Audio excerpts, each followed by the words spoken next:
നമസ്കാരം, ഞാൻ doctor Roshni, director ആയുർ പരബ്രഹ്മ hospital, Ochira. ഇന്ന് ഞാൻ സംസാരിക്കുന്നത് ഫാറ്റി ലിവറിനെ കുറിച്ചാണ്. ഇന്ന് പ്രായഭേദമന്യേ എല്ലാവരിലും ഒത്തിരി പേരിൽ കാണുന്ന ഒരു അവസ്ഥയാണ് ഫാറ്റി ലിവർ. ഫാറ്റി ലിവർ എന്ന് പറഞ്ഞാൽ ലിവറിൽ, അതായത് കരളിൽ കൊഴുപ്പടിയുന്ന അവസ്ഥയാണ്. ചെറിയ കുട്ടികളിൽ പോലും ഇത് കാണുന്നു. ഇതിൻ്റെ ഒരു പ്രധാന കാരണം ഇതൊരു ജീവിതശൈലി രോഗമായിട്ട് തന്നെ നമുക്ക് പറയാം. പ്രത്യേകിച്ച് ആളുകൾക്ക് ഇന്ന് ഈ ലൈഫ് സ്റ്റൈൽ എന്ന് പറയുന്നത് സെഡൻഡറി ആയി മാറിയിരിക്കുകയാണ്. കൂടുതൽ ഫിസിക്കൽ ആക്ടിവിറ്റീസ്, കായികമായിട്ടുള്ള അധ്വാനവും അതുപോലെ തന്നെ എക്സസൈസും ഒക്കെ കുറവാണ്.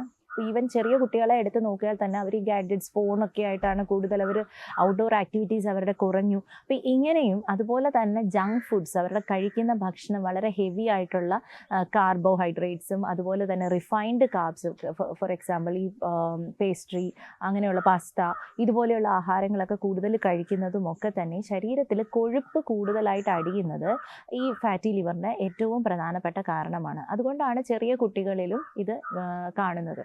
അതുപോലെ സ്ത്രീകളിൽ, പ്രത്യേകിച്ച് ഈ ഒബീസിറ്റി, പൊണ്ണത്തടി, അമിതവണ്ണമുള്ള ആളുകളിൽ, സ്ത്രീകളിൽ അത് തന്നെ ഈ പറഞ്ഞ പോലെ ഇവരുടെ ഈ ഒരു റെജിമൻ, അതായത് ശാരീരികമായിട്ടുള്ള ആക്ടിവിറ്റീസൊക്കെ കുറയുന്നത് കൊണ്ട് ഇവരിലും ഇതേപോലെ തന്നെ ഫാറ്റി ലിവർ കാണാറുണ്ട്.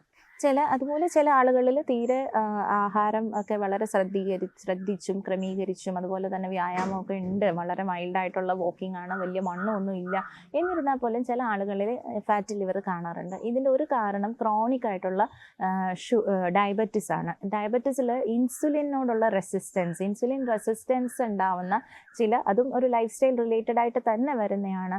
ഡയബറ്റിസ്, PCOS പോലെയുള്ള രോഗങ്ങളിൽ വരുന്ന ഇൻസുലിൻ ഹോർമോണിനോടുള്ള ഇൻസുലിൻ റെസിസ്റ്റൻസും ഇതുപോലെ ഫാറ്റി ലിവറിനൊരു കാരണമാകാറുണ്ട്.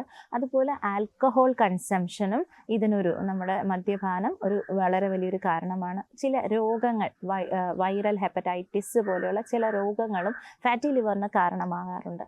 അതുപോലെ തന്നെയുള്ളൊരു ചില മരുന്നുകളുടെ സൈഡ് എഫക്റ്റ് ആയിട്ടും ഇതുപോലെ ഈ ഫാറ്റി ലിവർ ഉണ്ടാവാറുണ്ട്. അപ്പോൾ ഇതിൻ്റെ ഫാറ്റി ലിവറിൻ്റെ ഒരു ഇതെന്ന് പറഞ്ഞാൽ നമ്മൾ പലപ്പോഴും ഈ നേരത്തെ ഞാൻ പറഞ്ഞ പോലെ ലക്ഷണങ്ങളൊന്നും തന്നെ ആദ്യമേ കാണില്ല.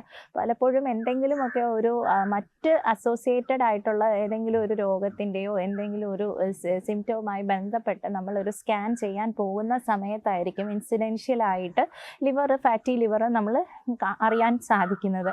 അപ്പോൾ അത് വളരെ വളരെ കോമൺ ആണ്, ജനറൽ ആണ്, എല്ലാവരിലും ഉണ്ട് എന്നുള്ള രീതിയിൽ നമ്മൾ അതിനെ വളരെ സിമ്പിളായിട്ട് എടുക്കാൻ പാടില്ല. പ്രത്യേകിച്ച് ലിവർ എന്ന് പറയുന്നത് നമ്മുടെ ശരീരത്തിൽ ഒത്തിരി ഫങ്ഷൻസ് പെർഫോം ചെയ്യുന്നതാണ്. പ്രത്യേകിച്ച് ദഹനം, അതുപോലെ തന്നെ നമ്മുടെ ശരീരത്തിലെ ഡീടോക്സിഫിക്കേഷൻ, അതുപോലെ വൈറ്റമിൻ ഡിയുടെ ഒക്കെ പ്രവർത്തനങ്ങൾ, ആക്ടിവിറ്റി, അത് എല്ലാം ചെയ്യുന്നത്, അതുപോലെ ഹിമോഗ്ലോബിൻ്റെ ഒക്കെ ഉൽപ്പാദനം, അങ്ങനെ നമ്മുടെ ശരീരത്തിൽ വളരെ പ്രധാനപ്പെട്ട പല ഫങ്ഷൻസും ചെയ്യുന്ന ഏറ്റവും പ്രധാനപ്പെട്ട ഒരു അവയവമാണ് ലിവർ. അപ്പോൾ അതുകൊണ്ട് തന്നെ ലിവറിൻ്റെ പ്രവർത്തനം മന്ദീഭവിക്കുമ്പോൾ നമ്മുടെ ശരീരത്തിൽ വളരെ വലിയ പ്രശ്നങ്ങളിലേക്കാണ് നമ്മൾ പതിയെ മുന്നോട്ട് പോയിക്കൊണ്ടിരിക്കുന്നത്. എന്നാൽ ലിവറിന് ഒരു പ്രത്യേകതയുണ്ട്. ലിവറിന് സ്വന്തമായിട്ട് തൻ്റെ പ്രശ്നങ്ങളെ മാറ്റി സ്വന്തമായിട്ട് ബാക്ക് ടു നോർമലിലേക്ക് ആകാൻ ഏറ്റവും കൂടുതൽ കപ്പാസിറ്റി ഉള്ളൊരു ഓർഗൻ കൂടിയാണ് ലിവർ.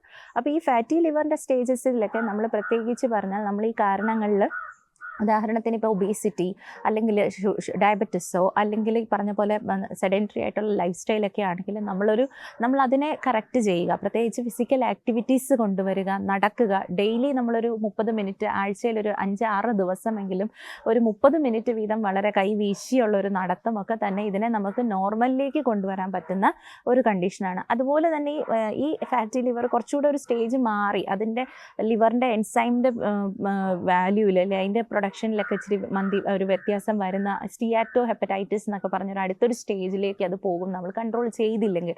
ഈ അവസ്ഥയിൽ പോലും നമുക്ക് നോർമലായിട്ട് ഈ പറഞ്ഞ കാര്യങ്ങൾ, ഇപ്പം വൈറൽ ഹെപ്പറ്റൈറ്റിസ് ആണെങ്കിൽ അത് നോക്കി അതിനെ കറക്റ്റ് ചെയ്യുന്ന മെഡിസിൻ എടുത്ത്, അല്ലെങ്കിൽ ഇന്ന മരുന്നുകളുടെ സൈഡ് എഫക്റ്റ് ആണെങ്കിൽ അതിനെ നമ്മൾ ഒഴിവാക്കിക്കൊണ്ട്, അതുപോലെ ചില പ്രത്യേക കാരണങ്ങൾ ഞാൻ നേരത്തെ പറഞ്ഞതുപോലെയുള്ള ലൈഫ് സ്റ്റൈൽ കറക്ഷൻസ് ഒക്കെ കൊണ്ടുവരുമ്പോൾ തന്നെ ഇതിനെ നമ്മൾ ഈ പറഞ്ഞ പോലെ നമ്മൾ LFT, ലിവർ ഫങ്ഷൻ ടെസ്റ്റ് എന്ന് പറയുന്ന ഒരു ടെസ്റ്റ് ചെയ്ത് നോക്കുമ്പോൾ SGOT SGPT എന്നൊക്കെ പറയുന്ന ലിവർ എൻസൈമുകളിൽ വരുന്ന വ്യതിയാനങ്ങൾ കൂടി വ്യത്യാസം വരുമ്പോഴാണ് ഈ കണ്ടീഷൻ കുറച്ചുകൂടെ വേഴ്സൺ ആവുന്നത്. എന്നാൽ ഇവ പോലും നമ്മൾ ഈ പറഞ്ഞതുപോലെയുള്ള ഇൻ്റർവെൻഷൻസ്, മെഡിക്കൽ ഇൻ്റർവെൻഷൻസ്, പിന്നെ ലൈഫ് സ്റ്റൈൽ ഇൻ്റർവെൻഷൻസിലൂടെ നമുക്ക് കറക്റ്റ് ചെയ്യാൻ പറ്റുന്നതാണ്. പക്ഷേ ഇതിന് ശേഷം എന്ന് പറയുന്നത് ലിവറിൻ്റെ സെല്ലുകൾക്കുണ്ടാവുന്ന ഡാമേജ് ആണ്. അത് പിന്നീട് പതിയെ ഫൈബ്രോസിസ് എന്ന് പറയുന്ന കണ്ടീഷനിലേക്കും പിന്നീട് പതിയെ അത് സിറോസിസ് പോലെയുള്ള കണ്ടീഷനുകളിലേക്കും ഒക്കെ അത് മാറും.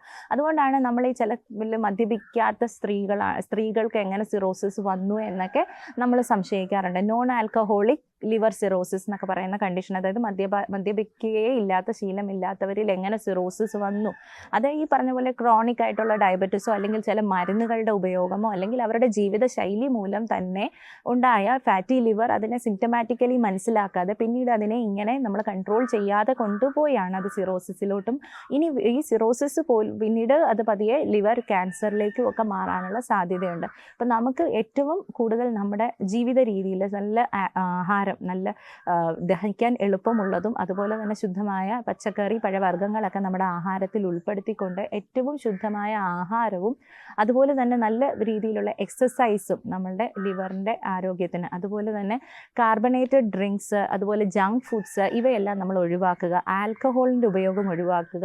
അധികമായിട്ട് പെയിൻ കില്ലേഴ്സിൻ്റെ ഉപയോഗം ഒക്കെ ഒഴിവാക്കുക. ഡോക്ടറിൻ്റെ പ്രിസ്ക്രിപ്ഷൻ ഇല്ലാതെയുള്ള ഓവർ ദ കൗണ്ടർ മരുന്നുകൾ വായിച്ചുപയോഗിക്കുന്നത് ഒഴിവാക്കുക. നിങ്ങളുടെ ലിവറിൻ്റെ ആരോഗ്യം നിങ്ങളുടെ ശരീരത്തിൻ്റെയും അതുപോലെ തന്നെ മാനസികമായ ആരോഗ്യത്തിൻ്റെയും ഒരു അടിസ്ഥാനമാണ്. ഇതുപോലെയുള്ള ആരോഗ്യപരമായ അറിവുകൾ നമുക്ക് ഈ ചാനലിൽ ചർച്ച ചെയ്യാം. അടുത്ത ദിവസം നമുക്ക് മറ്റൊരു സബ്ജക്റ്റുമായി അല്ലെങ്കിൽ മറ്റൊരു ആരോഗ്യപരമായ വിഷയമായി കാണാം. എൻ്റെ ചാനൽ സബ്സ്ക്രൈബ് ചെയ്യാത്തവർ തീർച്ചയായും സബ്സ്ക്രൈബ് ചെയ്യുക, ലൈക്ക് ചെയ്യുക, സപ്പോർട്ട് ചെയ്യുക. നന്ദി, നമസ്കാരം.